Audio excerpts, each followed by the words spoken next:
Nagsimula ako bilang batang nagtitinda ng tubig sa reeles ng tren sa Iriga, Camarines Sur.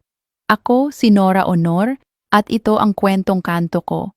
Ipinanganak noong Mayo 21, 1953 bilang Nora Cabaltera Villamayor. Ang aking talento sa pagkanta ay nadiskubre nang manalo ako sa Tawag ng Tanghalan noong 1967 na naging daan upang makilala ako sa buong bansa.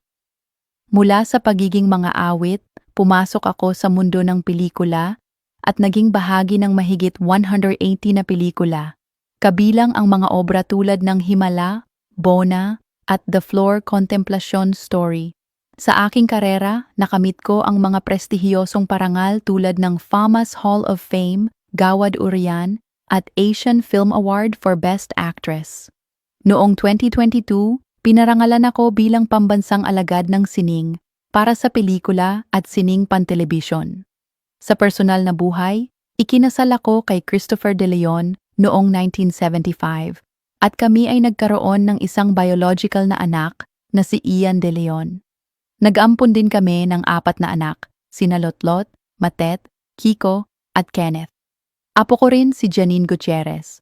Pumanaw ako noong Abril 16, 2025 sa edad na 71 habang isinasailalim sa isang medikal na pamamaraan sa puso.